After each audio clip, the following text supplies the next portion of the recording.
Halo sahabatku semua, jika Anda merasa video ini bermanfaat dan Anda menyukainya, silahkan klik tombol subscribe dan bagikan dengan rekan-rekan sejawat supaya Anda mendapatkan video terbaru, update terbaru dari kami. Semoga Anda semua menyukainya dan selamat menikmati. Saudara, sudahkah masyarakat kita paham apa saja yang bisa dilakukan untuk terhindar dari virus corona dan sejauh mana kesadaran masyarakat kita untuk menjaga kebersihan kesehatan? Kami akan membahasnya bersama motivator kesehatan Dr. Hendrawan Nadesul yang sudah bergabung bersama kita di Kompas Petang hari ini. Pak Hendrawan, terima kasih sudah hadir. Karena ini sekarang yang menjadi perbincangan adalah virus corona. Sebenarnya bagaimana karakter dan sifat virus ini yang masyarakat harus paham? Ya, pertama bahwa virus corona yang baru ini itu tidak ditularkan seperti virus lain yang airborne. Artinya virus itu terbang berkeliaran jauh sekali, tapi bersifat droplet. Artinya jarak terjauh penderita atau pembawa virus itu paling 2 meter. Seperti kita bercakap-cakap ini ya? Okay. Dan itu pun kalau dia bersin, batuk, dan bercakap-cakap. Artinya kan ada semburan dari butir-butir ludah atau liur. Nah, droplet ini kalau sampai mengenai saluran nafas dan dia masuk, nah virus itu dengan cara itu. Bahwa kita tahu virus itu bermacam-macam dan cara pintu masuknya pun berbeda-beda. Nah virus ini lewat pernafasan, virus ada yang lewat tertelan dan sebagainya. Nah kalau jarak kita lebih dari 2 meter dan itu bukan sumber penularan, ya tidak tertular. Tidak tertular. Nah, katakanlah sekarang ada 2 kasus. 2 kasus itu jauh sekali dari kita.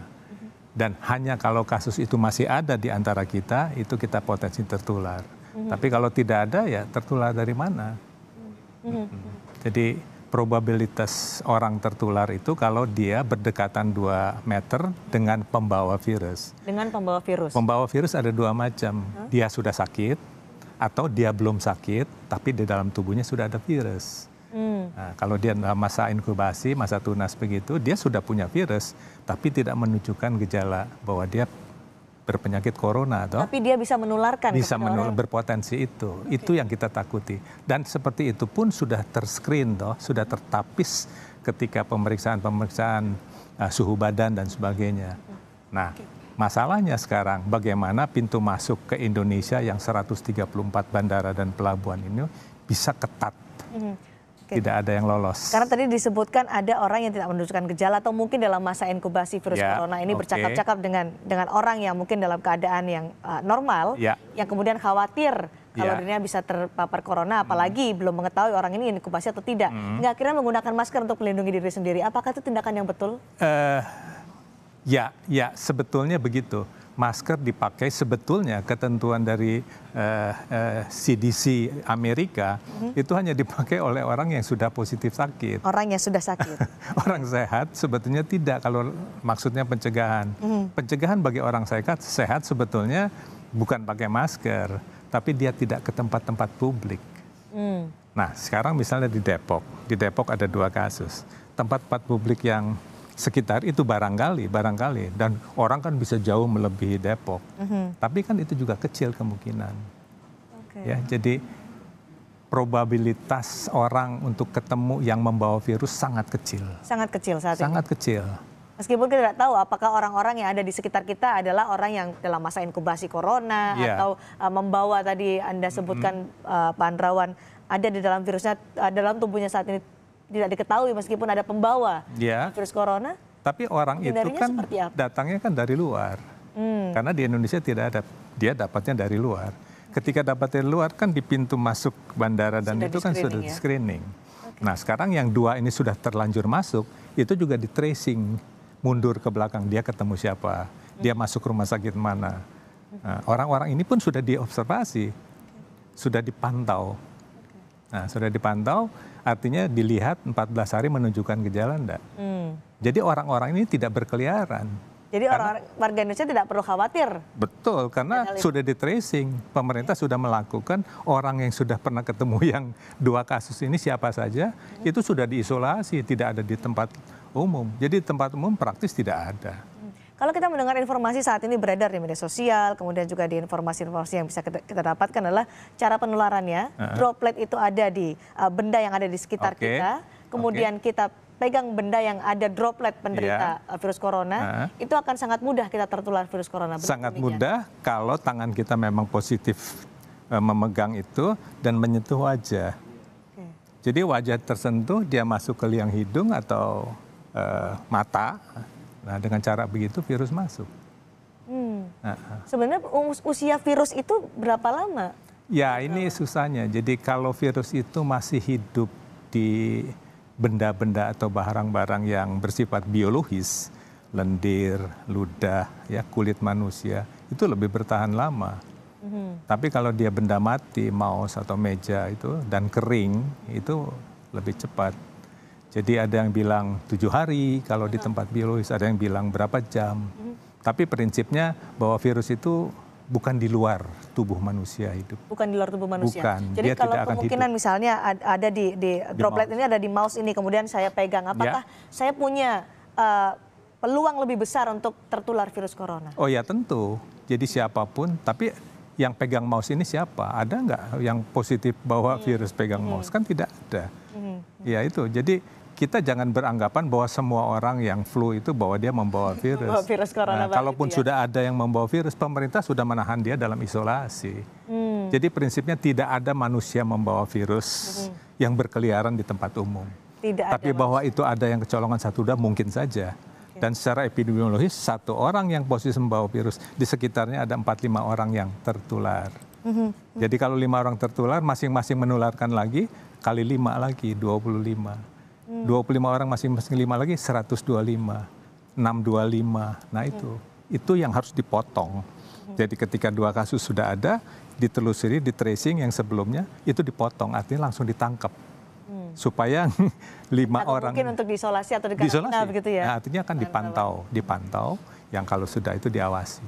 Jadi kalau Pak Andrawan melihat respon pemerintah, sikap pemerintah untuk menangani virus corona setelah ada 2 orang yang dinyatakan positif corona seperti apa? Saya rasa sudah betul prosedurnya. Kan ketentuan WHO-nya sudah standar WHO. Jadi protokolernya seperti itu. Sudah saya rasa tepat sudah. Dilakukan. Kalau saya dengar laporan berita ya sudah di tracing. Jadi orang asing yang ketemu di bar, di tempat hiburan itu siapa saja, itu semua sudah didata dan dia diisolasi dan dilihat apakah berkembang virusnya. Kalau ternyata tidak ya bebas. Jadi tidak ada alasan. Tidak ada alasan untuk takut bahwa karena ada 2 ini, yang lain ada. Tidak pasti. Karena memang sudah dijamin oleh pemerintah bahwa tindakan epidemiologisnya itu tracing surveillance aktif ya. Jadi artinya melacak orang yang 2 sudah sakit ini, ketemu siapa, ngobrol dengan siapa, di mana. Nah itu sudah diamankan oleh pemerintah. Jadi artinya kalau sekarang ini Pak Andrawan bisa menyatakan bahwa kita tidak perlu khawatir karena orang-orang yang membawa virus corona itu sudah ditangani oleh pemerintah, atau sudah dilacak paling tidak oleh pemerintah. Sudah dilacak dan sudah disimpan, diisolasi. Yang kita takuti kan di tempat umum berkeliaran. Sampai katanya tetangga-tetangganya pun takut. Tidak mungkin. Dan jaraknya pun harus 2 meter toh. Jadi kecil kemungkinan. Tapi untuk mencegah yang kecolongan sampai ada muncul 1-2, kita jangan ke tempat umum. Itu saja. Kalau tidak perlu jangan ke mall, jangan ke stasiun, jangan ke pasar dan sebagainya. Tapi itu pun kemungkinannya kecil sekali. Kemungkinan sangat kecil? Sangat kecil. Selama pintu masuk kita ketat. Dan sekarang sudah ada 77 negara dan semua tamu asing dari 7 negara itu ya sangat ketat harusnya, tidak masuk. Menghindari keramaian, menghindari tidak berada di fasilitas publik, sepertinya akan sulit kalau kita tetap beraktivitas seperti biasa. Andrawan, lalu apa yang harus dilakukan untuk bisa mencegah atau meminimalisir paling tidak? Ya susah ya, artinya satu-satunya yang bisa kita lakukan karena virusnya sendiri susah dibendung. Ya. Kedua, bahwa penyakit virus ini sebetulnya tidak harus ditakuti, itu yang mengendurkan kepanikan masyarakat. Bahwa dia akan sembuh sendiri. Buktinya di Cina itu sekarang kesembuhannya semakin membaik. Nah ketakutan masyarakat bahwa kematian bertambah itu karena memang media massa mengangkat bahwa ini kematiannya tambah-tambah. Kalau dilihat kan tetap bersekitar 2%. Dibandingkan SARS 15%, ini cuma 2%. kalau dia angka kejadian yang insiden baru bertambah, kematian tentu bertambah. Dari 90.000 ya 2%-nya cuma sekitar 4.000 yang mati. Dibandingkan SARS 15%, 20%. Jadi kita nggak usah takut. Kedua, dia sembuh sendiri, self-limiting. Walaupun belum ada obat, dia akan menyembuh sendiri. Nah, bagaimana? Tergantung kekebalan tubuh. Dan tidak semua orang dimasuki virus corona, dia pasti sakit. Kalau dia kekebalannya baik, gugur. Jadi penyakitnya nggak jadi muncul. Karena ada rumus misalnya, keparahan penyakit corona, itu rumusnya virulensi atau keganasan virusnya dibagi kekebalan. Kalau kekebalannya besar, penyakitnya enteng. Kan kalah. Enteng. Rumusnya kan berat ringannya penyakit, keganasan virus dibagi kekebalan. Jadi kalau kekebalannya besar, artinya penyakitnya enteng. Kalau kekebalannya kecil, penyakitnya berat. Kan dia pembilang, penyebut. Oke, jadi artinya kekebalan tubuh, imunitas itu yang menjadi kunci dan juga menjaga kesehatan. Kunci. Oke, nanti kita akan